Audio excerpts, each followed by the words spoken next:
Apa kabar kalian semua? Aku lahir 22 tahun lalu tanpa lengan. Para dokter tidak mengerti kenapa, bahkan sampai saat ini. Tapi itu tidak penting karena kita tidak bisa mengembalikan masa lalu. Yang bisa kita lakukan adalah menatap hari ini dan hari esok, memikirkan bagaimana kita bisa berhasil di saat ini dan seterusnya. Kami tidak punya firasat akan hal ini. Pada suatu saat ia mengikuti tes dan bisa berhasil seperti saat ini. Aku terkejut saat dokter masuk ke ruang tunggu dan mengatakan bayimu lahir tanpa lengan. Reaksiku saat itu, tanpa lengan berarti kita tidak bisa melakukan apapun di dunia ini. Kami bergegas ke ruang persalinan di mana sang bayi dirawat. Aku merangkulnya dan kubilang syukurlah dia masih punya kaki. Kemudian aku kembali memeluknya dan para suster merasa heran sekali. Saat ada orang yang bertanya padaku mengenai perasaanku ketika Tuhan melahirkanmu tanpa lengan, jawaban yang kuberikan adalah pilihan ganda, yakni A. Walau Tuhan menciptakanku tanpa lengan, dan B. Berarti Tuhan menciptakan dunia lain dalam diriku. Jadi sudah menjadi kenyataan bahwa aku terlahir tanpa lengan. Namun di balik ini semua ada cinta Tuhan dan itu sudah cukup bagiku. Para dokter menyuruh kami untuk tidak memakaikan sepatu dan kaos kaki di kakinya. Jadi kami biarkan ia telanjang kaki.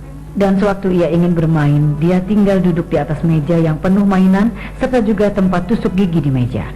Itulah pertama kalinya ia mengambil sesuatu dengan kakinya, dan itu adalah saat yang sangat membahagiakan.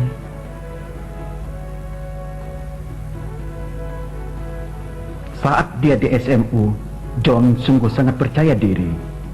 Tapi tidak selamanya seperti itu. Sebagai anak-anak, walau ia telah banyak lakukan sesuatu dengan kakinya, ia masih tetap harus bergantung pada keluarganya untuk menolongnya. Sampai suatu ketika, sang ibu menetapkan peraturan. Saat ini, ibunya sudah memiliki 8 putra, dan sang ibu telah menetapkan bagaimana cara memperlakukan John, seperti anak laki-laki lainnya. Nah, aku tidak tahu bagaimana keadaan di rumah kalian semua. Tapi di rumahku, ibuku selalu buat peraturan. Dan di rumahku pula, ibuku mengubah peraturan. Ia lakukan segalanya yang dianggapnya bisa membuatnya senang. Bisa kalian pahami? Ia buat rapat dengan abang-abangku. Aku tidak diundang, jadi tidak tahu yang terjadi. Ia bilang pada abangku bahwa mulai kini mereka tidak boleh lagi menolongku dan menyelamatkan semua perabotan di rumah. Kalau John mau ambil piring dari rak, ia harus lakukan sendiri. Kalau piringnya pecah, tidak apa.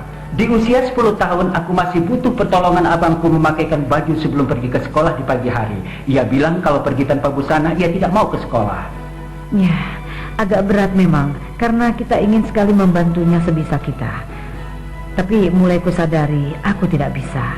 Pertolongan terbaik yang bisa kulakukan adalah membiarkannya menolong dirinya sendiri. Itu memang berat, dan hal yang sangat berat bagi para orang tua. Tapi untuk situasi ini, itulah yang diperlukan. Seluruh keluargaku mencintaiku, baik abang-abangku dan orang tuaku. Cinta itu membuat mereka terpaku, karena tidak mungkin mereka menolongku sehingga mereka tumbuhkan keberanianku untuk menjalankannya, melakukan sesuatu sendiri. John mulai memikirkan bagaimana melakukan segalanya sendiri, dan dia sedang bersiap untuk mempelajari pelajaran penting. Jika tidak bisa berbuat sesuatu untuk orang lain, setidaknya buatlah sesuatu pada diri sendiri. Pada usia 6, punya anak berusia 16 tahun yang mengendarai mobil dengan menggunakan kaki. Rasanya menyenangkan. Teman-temanku sangat mengaguminya. Saat kita belajar untuk mengekspresikan diri, kita harus dapat menyadari diri kita sendiri. Akankah ada orang yang bisa membuktikan dapat kita percaya? Sesuatu yang menyenangkan akan terjadi. Selain berbagi cerita pada orang dewasa, John juga berbagi pada anak-anak muda, baik dalam suatu kelompok atau suatu grup sekalipun.